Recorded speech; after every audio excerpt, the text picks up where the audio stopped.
Hi everyone, let's quickly recall the amino acid for the CSIR जो कि बहुत important topic है protein biology का। अगर हम अमीनो एसिड की बात करें तो ये हमारा प्रोटीन जो कि हमारा 3D कन्फर्मेशन में फंक्शनल यूनिट है उसका बिल्डिंग ब्लॉक होता है। कहने का मतलब ये है कि अमीनो एसिड एक दूसरे के साथ पेप्टाइड बॉन्ड से जुड़ते हैं, एक प्रॉपर पेप्टाइड स्ट्रेच बनता है जो कि 3D कन्फर्मेशन अडॉप्ट करता है और वो फंक्शनल होता है, उसी को हम बोलते हैं प्रोटीन। प्रोटीन को बनाने के लिए जो बेसिक यूनिट है, बेसिक बिल्डिंग ब्लॉक है, वो हमारा क्या है, अमीनो एसिड है। अगर अमीनो एसिड की हम स्पेसिफिकली बात करें तो इसमें एक अमीनो ग्रुप प्रेजेंट होता है, एक कार्बोक्सिलिक ग्रुप प्रेजेंट होता है, इसलिए इसको अमीनो एसिड बोलते हैं। मतलब 20 स्टैंडर्ड अमीनो एसिड प्रेजेंट होते हैं नेचर में, उन्हीं के परम्यूटेशन कॉम्बिनेशन से एक प्रोटीन बनता है जो कि फंक्शनल यूनिट है हमारे सेल्स का। जनरल स्ट्रक्चर की बात करें तो एक हमारा अल्फा कार्बन है। अल्फा कार्बन का एक बॉन्ड कार्बोक्सिलिक ग्रुप से, दूसरा बॉन्ड हाइड्रोजन से और तीसरा बॉन्ड हमारा अमीनो ग्रुप से। चौथे बॉन्ड में वो हमारा एक आर ग्रुप होता है। आर ग्रुप हमारा कोई भी फंक्शनल ग्रुप हो सकता है जो हर एक अमीनो एसिड के लिए अलग अलग होगा।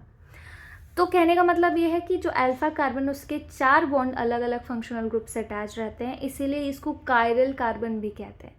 एक्सेप्ट दी किस ग्लाइसिन, ग्लाइसिन में 2 हाइड्रोजन एटम जुड़े रहते हैं कायरल कार्बन से, यानी कि आर ग्रुप जो होता है ग्लाइसिन का वो हाइड्रोजन ही रहता है, इसलिए वो एक कायरल है, बाकी सारे कायरल अमीनो एसिड है।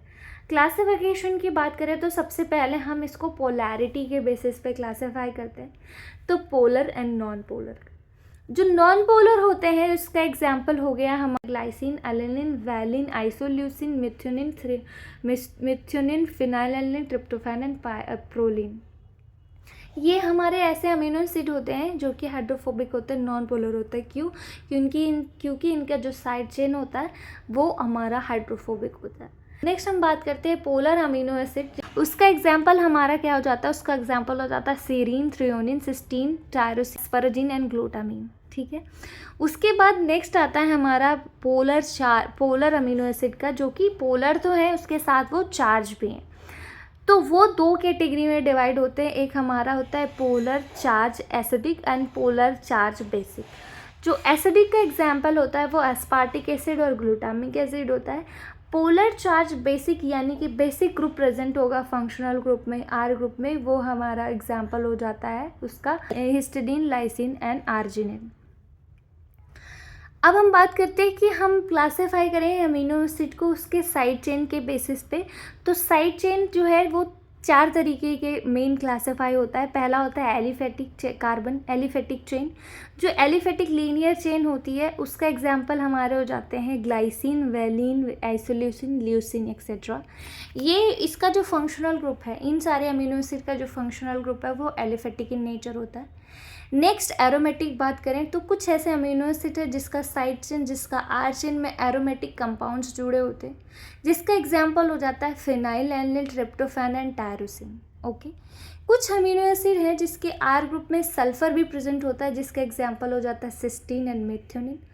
और एक अमीनो एसिड ऐसा है जिसका नाम है प्रोलिन, उसमें जो फंक्शनल ग्रुप है वो इमीनो एसिड है, तो वो इमीनो कंटेनिंग अमीनो एसिड प्रेजेंट होता है। ठीक है, की प्रॉपर्टी की बात करें तो अमीनो एसिड हमारा एम्फोटेरिक है। एम्फोटेरिक कहने का मतलब ये है कि फिजियोलॉजिकल पीएच पे आयनिक फॉर्म में प्रेजेंट होता है। अगर हम बात करें तो एक स्पेसिफिक आइसोइलेक्ट्रिक पॉइंट होता है, उस पीएच पे जो हमारा अमीनो एसिड है वो आइसोइलेक्ट्रिक पॉइंट, यानी कि उस पे जो ओवरऑल चार्ज है वो 0 होता है, ना तो पॉजिटिव ना नेगेटिव। यानी कि कार्बोक्सिलिक एंड हमारा नेगेटिवली चार्ज रहता है और अमीनो ग्रुप हमारा पॉजिटिवली चार्ज रहता है, और ओवरऑल चार्ज अमीनो एसिड पे 0 हो जाता है, और उसको बोलते हैं अमीनो एसिड का पीआई। अगर हम बात करें प्रोटीन की सॉल्युबिलिटी की या अमीनो एसिड की सॉल्युबिलिटी की, तो अमीनो एसिड के साइड चेन यानी आर ग्रुप की पोलैरिटी पर डिपेंड करता है कि वो सॉल्वेंट में यानी वाटर में सॉल्युबलाइज होगा या वाटर से दूर भागेगा। अमीनो एसिड ऑप्टिकली एक्टिव होते हैं। ऑप्टिकली एक्टिव क्यों होते हैं? क्योंकि इसमें कायरल कार्बन प्रेजेंट होता है एक्सेप्ट द ग्लाइसिन। ग्लाइसिन हमारा ऑप्टिकली इनएक्टिव है, बाकी और सारे अमीनो एसिड ऑप्टिकली एक्टिव है। कि अगर हम अमीनो एसिड के स्ट्रक्चर की हाइलाइट्स की बात करें, ग्लाइसिन को छोड़कर सारे अमीनो एसिड का जो अल्फा कार्बन है वो एसिमेट्रिक होता है और एल आइसोमर के फॉर्म में प्रेजेंट होता है इन प्रोटीन। जो अमीनो एसिड है, स्पेसिफिक अमीनो एसिड का केमिकल नेचर क्या होगा, मतलब ये पोलर होंगे, नॉन पोलर होंगे, ये सारी चीज़ें डिसाइड की जाती हैं किसके बेसिस पे? साइड चेन के बेसिस पे। और ग्लाइसिन एक आयरल होता है, क्यों? क्योंकि उसका आर चेन जो होता है हमारा वो हाइड्रोजन ही होता है। प्रोलीन हमें इम्यूनो एसिड होता है, यानी इम्यूनो एसिड की बात करें तो प्रोलीन एक सेकेंडरी अमीन का स्ट्रक्चर होता है। बस हमें ये सारी चीज़ें याद करनी है क्योंकि इसका बेसिक ऑलरेडी डिटेल में आप लोगों ने कहीं ना कहीं कोचिंग इंस्टीट्यूट या सेल्फ स्टडी में पढ़ा होगा। फिजियोलॉजिकल पीएच यानी कि पीएच 7.4 पर अमीनो एसिड ज़्यूटरानिक फॉर्म में रहता है, यानी कि उसका जो कार्बोक्सिलिक एंड है उसका जो हाइड्रोजन H+ आयन वहाँ से रिमूव आउट हो जाता है और जो हमारा अमीनो ग्रुप है, अमीनो में H+ आयन ऐड हो जाता है और ओवरऑल चार्ज जो होता है वो नेट चार्ज 0 होता है। नेक्स्ट अगर हम बात करें आइसोइलेक्ट्रिक पॉइंट की, जैसे ऊपर भी डिस्कस किया था, आइसोइलेक्ट्रिक पॉइंट ये होता है एक ऐसा पीएच होता है जिस पे अमीनो एसिड पे ओवरऑल कोई भी चार्ज नहीं होता और उसको हम भी बोलते हैं ज़्यूटरानिक फॉर्म। अब आइसोइलेक्ट्रिक पॉइंट होता है वो pKa वैल्यू पे डिपेंड करता है, अमीनो एसिड और अमीनो ग्रुप कार्बोक्सिलिक ग्रुप पे के pKa पे डिपेंड करता है कि उस पर्टिकुलर अमीनो एसिड का PI यानी आइसोइलेक्ट्रिक पॉइंट क्या होगा। ओके, अगर हम pKa की बात करें तो अल्फा कार्बोक्सिलिक ग्रुप होता है, उसका pKa which is around 2 pH 2 के आसपास होता है और जो अमीनो ग्रुप होता है उसका pKa इज़ अराउंड 9 के आसपास होता है। जो साइड चेन का pKa है वो वेरी करता रहता है amino acid to amino acid.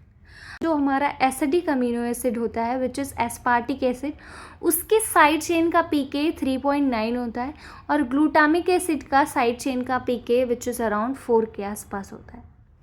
Basic amino acid की बात करें जैसे हिस्टिडीन हो गया तो उसका pKa 6 के आसपास होता है। लाइसिन का बात करें तो लाइसिन का pKa 10 के आसपास होता है और आर्जिनिन सबसे ज़्यादा बेसिक नेचर होता है और उसका pKa अराउंड 12 के आसपास होता है।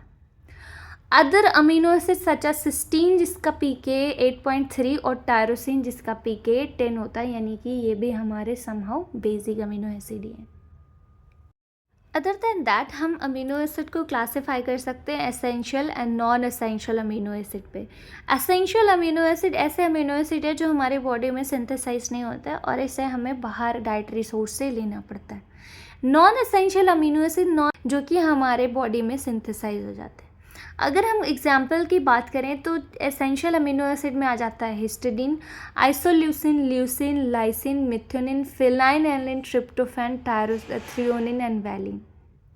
नॉन एसेंशियल अमीनो एसिड की बात करें जो हमारे बॉडी में सिंथेसाइज हो जाते हैं, उसके एग्जाम्पल होता है alanine, asparagine, aspartic acid, glutamic acid, glutamine, glycine, proline, serine, threonine etcetera. Conditionally essential यानी कि कुछ ऐसे अमीनो एसिड है जो ग्रोथ हार्मोन प्रॉपर नहीं मिल रहा है या स्ट्रेस कंडीशन है तो उनको भी डाइटरी फूड से लेना पड़ता है, हमारी बॉडी उसको सिंथेसाइज नहीं कर पाती है, जिसके एग्जाम्पल हो जाते हैं हमारे arginine, cysteine, glutamine, glycine, proline and tyrosine. Special amino acid की बात करें तो जो हमारे ग्लाइसिन है वो सबसे स्मॉलेस्ट एक आयरल अमीनो एसिड है। प्रोलीन हमारा साइक्लिक अमीनो एसिड है जो पॉलीपेप्टाइड चेन में किंक इंट्रोड्यूस करने के लिए जाना जाता है। नेक्स्ट हमारा होता है सिस्टीन अमीनो एसिड जिसमें SH ग्रुप होते हैं यानी सल्फर कंटेनिंग ग्रुप होता है जो कि डाइसल्फाइड बॉन्ड की फॉर्मेशन करता है जब प्रोटीन हमारा सेकेंडरी स्ट्रक्चर बनाता है। नेक्स्ट हम बात करें ट्रिप्टोफैन की, that can absorb specific light up to 280 nanometer in the presence of UV की प्रेजेंस में वो 280 नैनोमीटर की लाइट को एब्जॉर्ब करके एमिट करता है, एमिशन शो करता है। नेक्स्ट हमारा बात करेगा टायरोसिन अमीनो एसिड की जो कि फॉस्फोराइलेशन साइट है, यानी कि टायरोसिन अमीनो एसिड को हम फॉस्फोराइलेट कर सकते हैं, फॉस्फोरस ग्रुप अटैच हो जाता है टायरोसिन पे जब हम पोस्ट ट्रांसलेशन मॉडिफिकेशन देखते हैं। अगर हम अमीनो एसिड के फंक्शन की बात करें तो प्रोटीन सिंथेसिस में ये रिक्वायर्ड है। नेक्स्ट ये है तो एंजाइम के फॉर्मेशन के लिए ये बहुत इंपॉर्टेंट है। अमीनो एसिड न्यूरोट्रांसमीटर बनाते हैं जैसे ग्लूटामेट एंड गाबा। हार्मोन्स की बात करें तो ये हमारा अमीनो एसिड हमारे सर्टेन हार्मोन की फॉर्मेशन में भी हेल्प करते हैं, जैसा कि टायरोसिन से थायरॉक्सिन हार्मोन बनता है।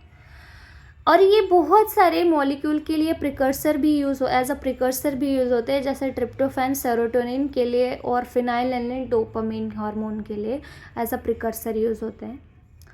और ये हमारे बॉडी का नेचुरल बफरिंग एजेंट भी होते हैं, जो कि हिस्टिडीन है। 20 स्टैंडर्ड अमीनो एसिड होते हैं। अगर हम उसको क्विकली रिवाइज करें तो जो hydrophobic amino acid non polar है, ग्लाइसिन से लेके प्रोलिन ये हमारे non polar hydrophobic amino acid होते हैं। Serine, threonine, cysteine, tyrosine, asparagine and glutamine ये हमारे अमीनो एसिड होते हैं, जो कि पोलर तो होते हैं लेकिन इस पे ओवरऑल कोई भी चार्ज नहीं होता है इसके फंक्शनल ग्रुप यानी आर चेन पे। कुछ एसिडिक अमीनो एसिड होते हैं जिसको पहले भी डिस्कस किया, एस्पार्टिक एसिड, ग्लूटामिक एसिड, जिसके आर ग्रुप पे ओवरऑल चार्ज नेगेटिव चार्ज होता है, कार्बोक्सिलिक ग्रुप प्रेजेंट होता है। कुछ हमारे बेसिक अमीनो एसिड होते हैं जिसपे कि हमारा अमीनो ग्रुप प्रेजेंट होता है, जिसकी वजह से वो अमीनो एसिड जो है हमारा बेसिक होता है। उसका एग्जांपल होता है लाइसिन, आर्जिनिन एंड हिस्टिडीन।